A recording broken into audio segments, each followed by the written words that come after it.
Assalamualaikum warahmatullahi wabarakatuh. Terima kasih banyak kepada Poltekkes Kemenkes Pontianak yang sudah mengundang saya untuk sharing pengalaman riset saya pada hari ini.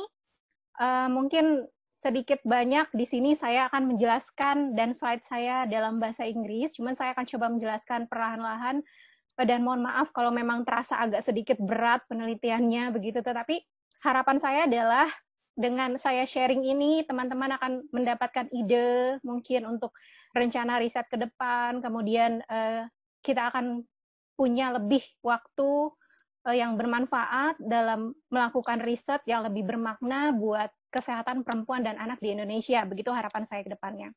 Baiklah, dalam hampir 4 tahun berjalan ini, saya di Osaka University melakukan riset, basic research, riset dasar, untuk menemukan dan membantu mencari evidence atau bukti yang berhubungan dengan kesehatan ibu dan anak begitu. Jadi ada cohort study yang memang kami lakukan di departemen, kebetulan saya bukan di departemen maternal and child health, jadi departemennya beda dengan Watanabe Sensei. Jadi departemen saya adalah Department of Social Medicine, departemen kedokteran sosial yang di dalamnya kami banyak melakukan penelitian tentang epidemiologi begitu. Dan sekilas mungkin saya akan bahas ini. Jadi sekilas saya akan menjelaskan secara singkat gambaran cohort study seperti apa secara general dan cepat saja. Kemudian saya akan menjelaskan ada 3 bentuk cohort study di lab saya yang sedang saya kerjakan, dan alhamdulillah 1 sudah selesai dan sudah accepted di salah satu jurnal yang cukup baik, dan kita akan bahas mungkin kesimpulan di akhir. Baik, cohort study ini merupakan salah satu bentuk dari epidemiologi study. Jadi salah satu bentuk dari riset EPID adalah cohort study. Jadi kalau teman-teman lihat di sini, epidemiologi study ini adalah studi atau penelitian yang berhubungan dengan penyakit pada suatu kelompok populasi tertentu, begitu ya. Nah, kalau kita lihat di sini, dengan adanya penelitian epidemiologi ini, kita akan mampu melihat terjadinya suatu kasus penyakit atau gangguan kesehatan pada waktu tertentu begitu. Nah, ada 3 kategori besar dalam epidemiologi riset ini sendiri. Yang pertama mungkin yang paling ringan adalah cross-sectional, kemudian case control, dan penelitian cohort. Nah, untuk penelitian cohort, sekilas saja di sini yang kami lakukan, bahwa penelitian cohort itu adalah suatu studi observasional begitu. Jadi penelitian cohort ini dia mempelajari hubungan antara paparan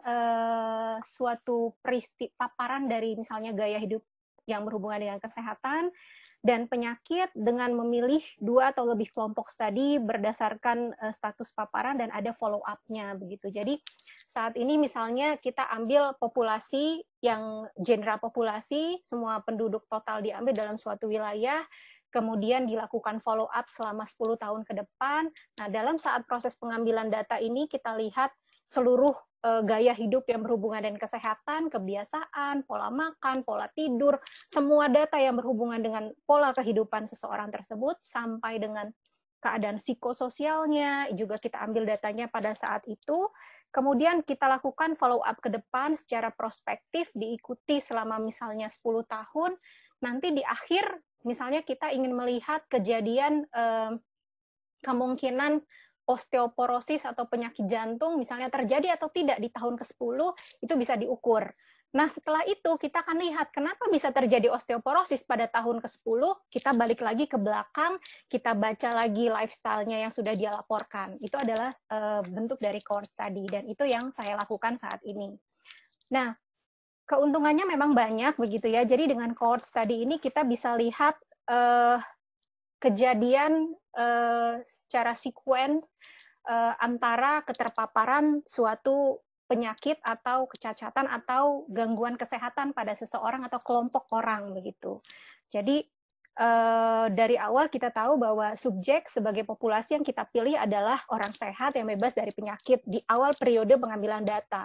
Kemudian saat follow up terjadi, mungkin di situ mulai terjadi satu persatu penyakit-penyakit yang menyebabkan terjadinya gangguan kesehatan pada seseorang. Dan di akhir tahap kita akan lihat secara utuh berapa banyak kelompok ini yang akhirnya menjadi sakit dan berapa banyak yang memang tetap sehat. Dan dilihatlah hubungannya dengan pola-pola kebiasaan atau gaya hidupnya yang berhubungan dengan kesehatannya yang mempengaruhi dia menjadi sakit. Itu keuntungannya begitu. Dan masih dengan keuntungannya lagi, jadi kalau dilihat dari sisi statistik, dengan melakukan penelitian kohort ini, kita bisa melihat insiden kasus secara jelas pada kelompok yang terpapar begitu. Dan dengan kohort ini kita bisa menemukan berbagai macam perhitungan angka-angka statistik yang menguatkan hasil, sehingga kita bisa memasukkan ini ke dalam, apakah ini bisa dimasukkan ke dalam evidence base atau tidak begitu. Jadi kita bisa ukur incidence, risk ratio-nya, kemudian risk difference dan attributable risk gitu. Nah, ada dua jenis cohort study yang memang sebagian banyak bisa dilakukan orang atau kelompok peneliti. Yang pertama adalah prospektif cohort study. Jadi kalau dilihat prospektif ini dari awal di sini ini adalah orang-orang sehat. Kemudian ada follow up periode tertentu, misalnya selama 10 tahun, tapi setiap 2 tahun dilakukan follow up begitu.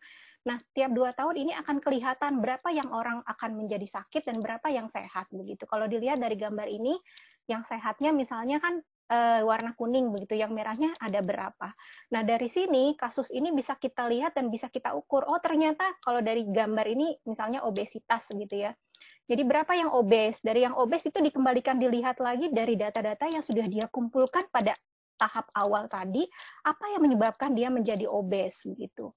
Itu adalah prospektif cohort study. Kemudian ya, mungkin ini adalah kelemahannya untuk cohort study begitu, karena memang cohort study ini adalah membutuhkan populasi dalam jumlah yang besar sehingga terkesan cukup mahal dan berat begitu, dan membutuhkan waktu yang tidak sebentar begitu ya untuk melakukan follow up kasus begitu. Jadi cukup panjang. Bahkan di departemen saya untuk data pertama yang saya gunakan adalah JAC study, Japan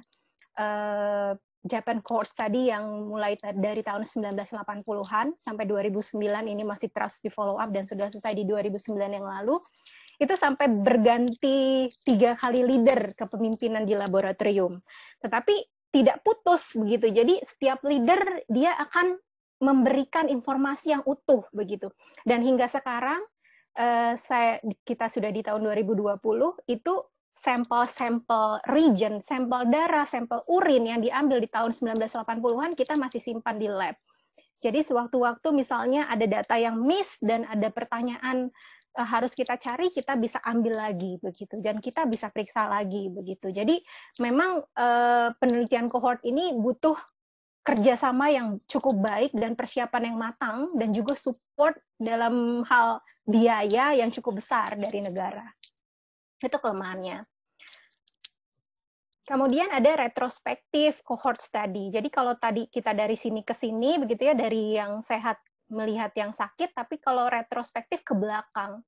Jadi dari yang sakit kita cek lagi ke belakang bagaimanakah penyebabnya. Cuman kelemahannya adalah kemungkinan recall bias begitu. Jadi orang yang sudah ada di sini, yang sudah sakit, lupa mengingat sejarah kenapa dia bisa sakit begitu. Dan kadang-kadang apa yang dia sampaikan tidak bisa 100% kita percaya. Jadi agak lebih sulit dibandingkan dengan prospektif cohort study begitu.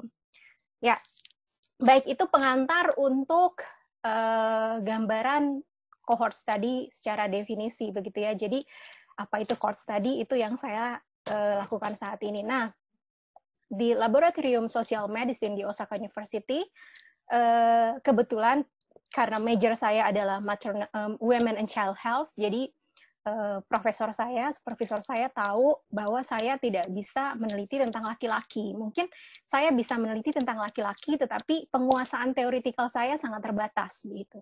Sehingga saya juga menyesuaikan dengan kebutuhan cohort yang bisa saya pakai begitu. Nah, untuk tahun pertama dan tahun kedua saya menggunakan data dari Japan Collaborative Cohort Study. Dan untuk tahun selanjutnya saat ini masih running Japan Eco Child Study dan Japan 21st Birth Cohort Study. Ini yang saya gunakan. Nah, pertama saya akan menjelaskan tentang Japan Collaborative Cohort Study. Mungkin teman-teman di sini bisa browsing, bisa buka. In Japanese memang, tapi bisa ditranslate. Kalau Google-nya bisa automatic translate ke English, itu kelihatan bisa dibaca begitu ya di website-nya. Karena memang informasi tentang hasil-hasil paper yang sudah dipublikasi dari JAK Study sudah cukup banyak. Begitu. Nah, untuk kenapa cohort study banyak di Jepang? Jadi orang Jepang itu sangat peduli dengan kesejahteraan bangsanya, begitu ya. Jadi kesejahteraan masyarakatnya, dan mereka ingin selalu sehat. Makanya sekarang angka yang paling banyak itu angka penduduk usia tua, begitu ya. Jadi mereka itu rata-rata memang angka kesehatannya cukup baik.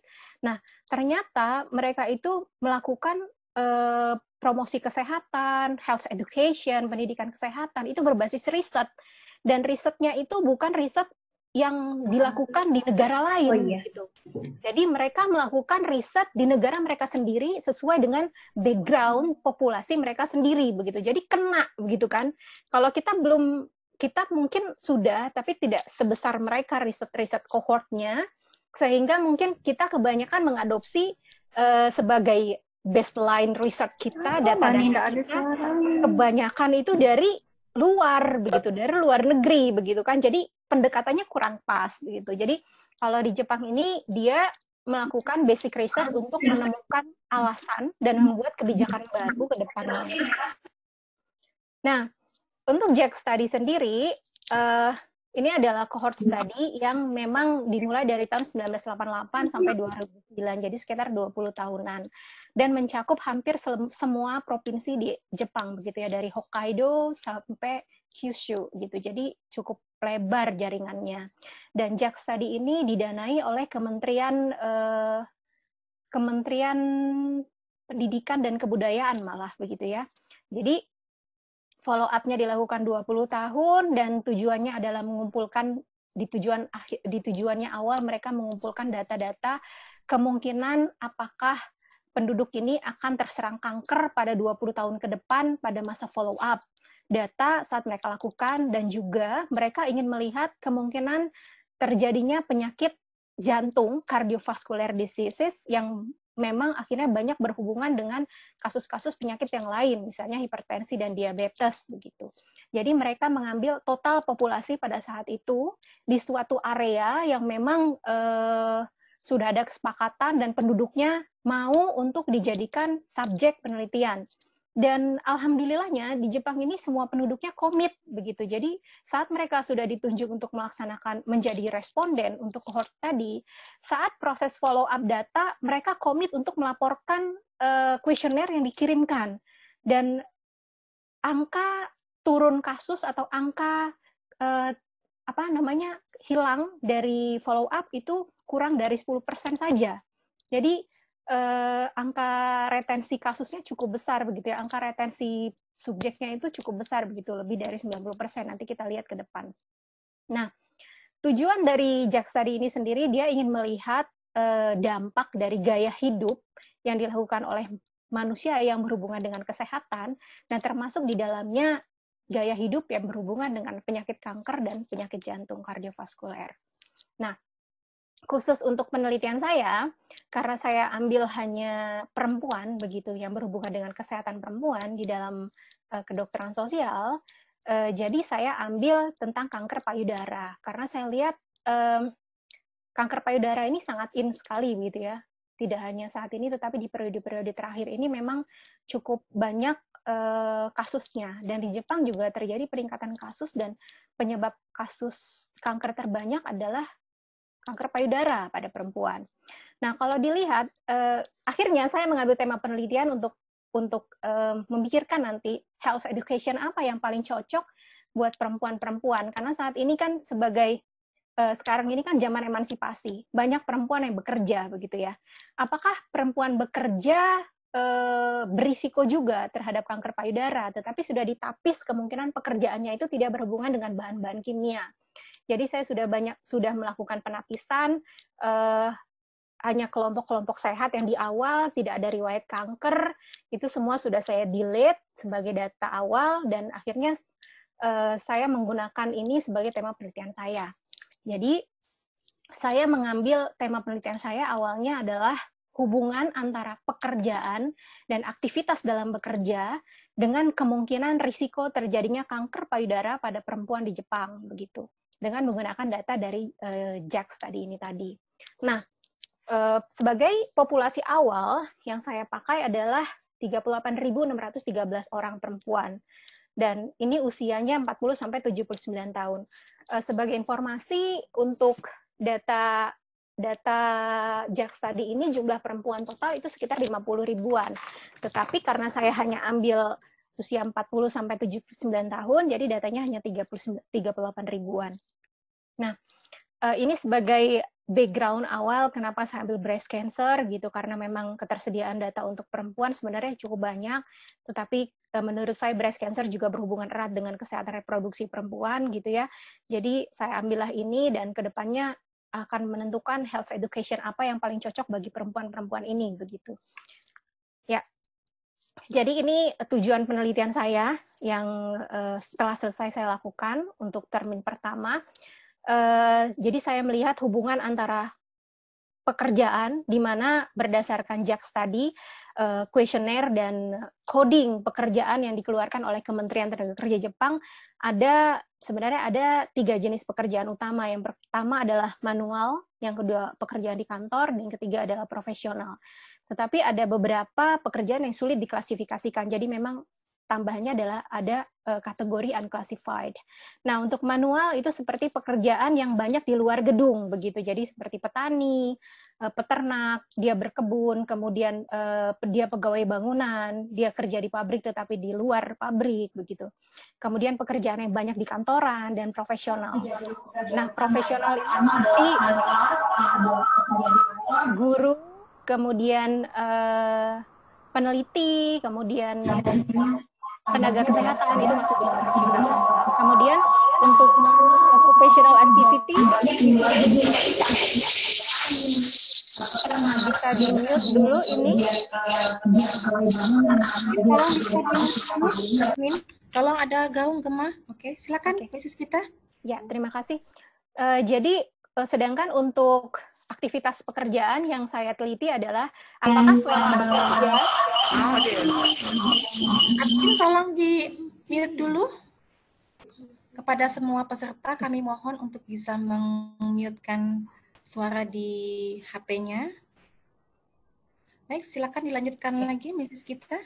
Untuk occupational activity di sini yang kita lihat adalah yang pertama adalah selama bekerja apakah dia banyak bergerak, atau dia selalu duduk saja, atau dia selalu berdiri saja, begitu. Itu yang saya lakukan penelitian. Kemudian saya stratifikasi dengan menggunakan aktivitas fisik yang dia lakukan sehari-hari. Misalnya dia selalu rajin berolahraga, kemudian atau minimal dia berjalan-jalan dengan indikator 30 menit, begitu ya. Jadi dari beberapa paper yang sudah terbit, minimal olahraga 30 menit, itu juga berjalan biasa 30 menit, itu juga mampu membuat tubuh menjadi lebih sehat. Nah, saya stratifikasi data dengan menggunakan itu.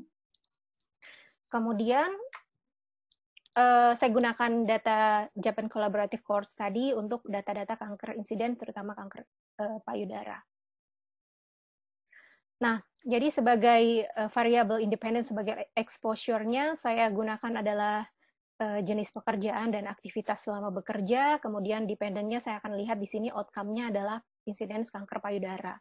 Dengan menggunakan berbagai macam kategori, berbagai macam confounding faktor yang saya masukkan ke dalam analisis saya adjust sehingga kemungkinan bias dari mungkin dia gemuk atau terlalu kurus, atau dia perokok, atau dia menggunakan alkohol, atau dia mungkin ada riwayat kanker sebelumnya, atau mungkin dia banyak stres, atau mungkin dia anaknya terlalu banyak atau malah tidak punya anak, kemudian usia menopause yang terlalu muda. Jadi itu semua sudah ditapis sedemikian rupa sehingga kemungkinan bias data itu tidak terjadi, begitu, sehingga hasilnya menguatkan antara hubungan pekerjaan dengan kanker payudara ini tadi. Nah, yang saya yang saya hitung di akhir adalah hazard ratio. Jadi berapa banyak peluang kemungkinan terjadinya risiko mengalami kasus kanker payudara ini tadi. Dan untuk analisis kami di sini menggunakan SaaS software begitu. Dan proses analisis saya lakukan sendiri karena memang semua dilakukan sendiri di Osaka University ya. Jadi tidak ada yang membantu, dilakukan sendiri, ngambil data sendiri, ngolah data sendiri, ngeberantakin data sendiri, nyusun data sendiri sampai menulis sendiri gitu ya. Jadi Sensei hanya melihat dan mengecek apakah benar yang sudah kita lakukan. Nah, hasilnya dari data saya ini follow up mediannya ditemui 13,3 tahun. Jadi cukup lama, lebih dari 10 tahun, dengan kasus kanker baru, dengan jumlah kasus kanker yang ditemui dari periode itu, saya menemukan 138 kanker payudara dari 19.041 perempuan, yang dianggap semuanya berisiko. Hasilnya seperti apa? Jadi hasilnya memang sudah sesuai prediksi dari paper-paper sebelumnya, tetapi memang di Jepang sendiri belum ada penelitian tentang jenis pekerjaan seperti ini. Jadi alhamdulillahnya dengan hasil penelitian saya ini bisa dijadikan evidence based novelty-nya khusus untuk perempuan-perempuan di Jepang begitu ya. Jadi hasil temuan saya dari penelitian ini adalah perempuan yang bekerja di perkantoran lebih berisiko untuk mengalami kanker payudara dibandingkan dengan pekerjaan manual begitu. Dan ini sudah saya delete untuk pekerjaan housewife karena ada perempuan yang melaporkan dia juga bekerja sebagai ibu rumah tangga dan juga bekerja sebagai sekretaris misalnya di perkantoran yang memang banyak duduk begitu. Dan ternyata kalau kita lihat di perkantoran tidak semuanya duduk kan ya. Jadi tadi makanya saya lihat aktivitasnya ada berdiri, ada mobile, ada sitting begitu. Jadi kalau dilihat lagi dari saat dia bekerja di kantoran dan dia banyak duduk, ternyata risikonya malah lebih besar lagi begitu. Jadi bertambah lagi 1 kali lipat risikonya untuk mengalami kanker payudara. Kemudian setelah dilakukan stratifikasi, ya, kita 10 minutes left. Oke. 10 minutes left. Okay. 10 minutes left. Oke, it's so fast. Yes. Oke. So, jadi untuk di sini kalau dilihat hasil akhirnya adalah perempuan yang bekerja di kantor, kemudian kebanyakan duduk selama bekerja dan jarang melakukan aktivitas berjalan minimal 30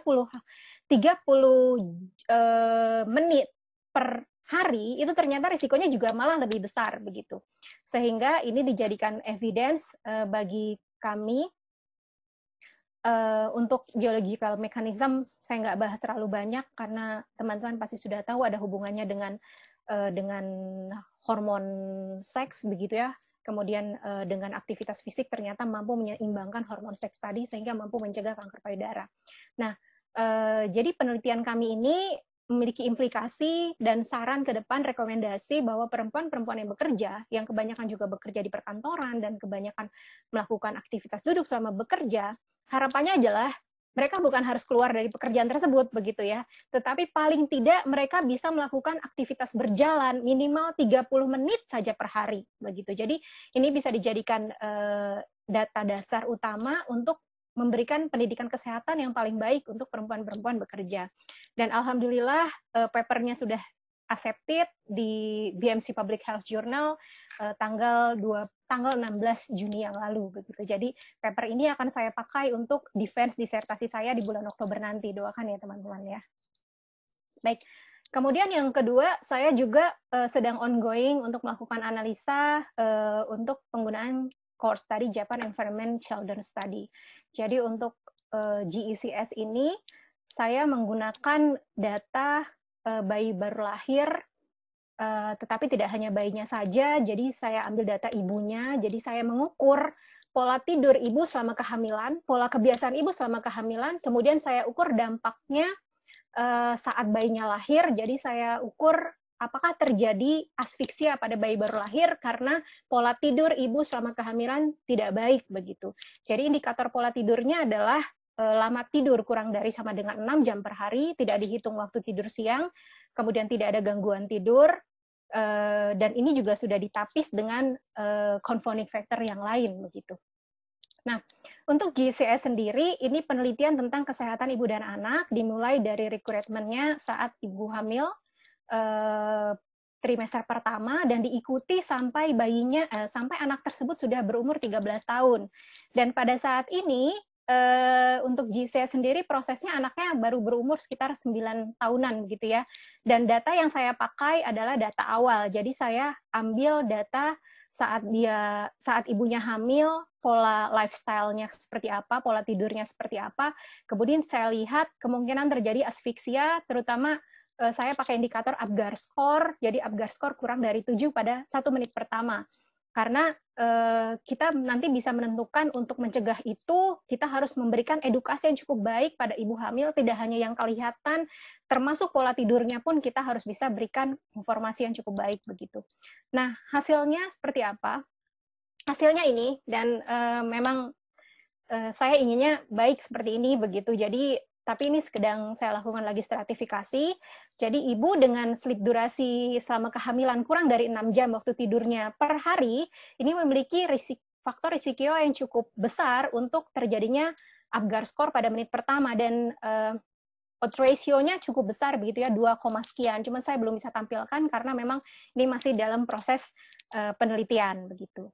Dan terakhir, saya juga sedang melakukan analisis data juga dengan proyek yang lain, dengan sensi yang lain, untuk longitudinal survey untuk khusus newborn. Nah, di sini saya khusus mengambil data kesehatan tentang anak, masih tentang pola tidur begitu. Kenapa pola tidur yang terpikirkan oleh saya? Karena ternyata saat sekarang ini kita banyak membiarkan ibu hamil itu, kadang kita tanya tidurnya, ibu tidur berapa lama sehari, tidak benar-benar kita ukur dengan baik begitu.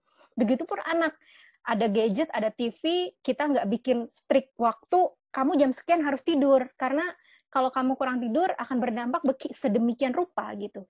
Dan ternyata untuk penelitian longitudinal survey yang 21st birth cohort ini, saya pakai data ini. Ya, jadi saya mengukur kemungkinan obesity pada anak-anak pada usia prasekolah. Jadi kita tahu obes pada anak itu ternyata efeknya sangat besar di kemudian hari. Anak gemuk, cabi bukan berarti lucu, tetapi anak gemuk, cabi itu ternyata ke depannya akan banyak faktor risiko yang akan memperburuk kesehatannya begitu. Dan ternyata saya melihat saya coba melihat ke belakang begitu dari data yang ada, bagaimanakah pola tidur mereka pada usia di bawah 3 tahun. Dan memang datanya ada, jadi saya ukur waktu tidurnya seperti apa, waktu bangunnya kapan, kemudian periode tidurnya bagaimana, kemudian adakah kesulitan tidurnya, kemudian waktu tidur mempengaruhi lama durasi tidur atau tidak. Dan di dalamnya saya sudah adjust dengan berbagai macam confounding factor. Salah satunya adalah anak tersebut aktivitasnya seperti apa, pola makannya bagaimana, apakah diberikan ASI eksklusif atau tidak, kemudian latar belakang keluarganya bagaimana, pendidikan ibu, pendidikan ayah, apakah memiliki sibling atau tidak, semuanya sudah di-adjust, dan hasilnya ya data yang saya pakai 31.537 orang bayi, dan hasilnya cukup mengejutkan seperti ini. Jadi dengan pola tidur yang kurang dari 9 jam per hari, tidak melihat jam berapa dia tidur, tetapi kalau kita lihat durasinya kurang dari 9 dan 9 jam per hari, ternyata odds ratio-nya sangat bermakna begitu ya. Jadi anak yang tidur kurang dari 9 jam per hari dan 9 jam per hari ini memiliki risiko untuk mengalami obesity pada saat usia prasekolah. Begitu. Jadi ini sedikit konsekuensi dari kegemukan pada anak. Jadi kalau kita lihat di Indonesia juga udah stunting, udah gemuk begitu ya.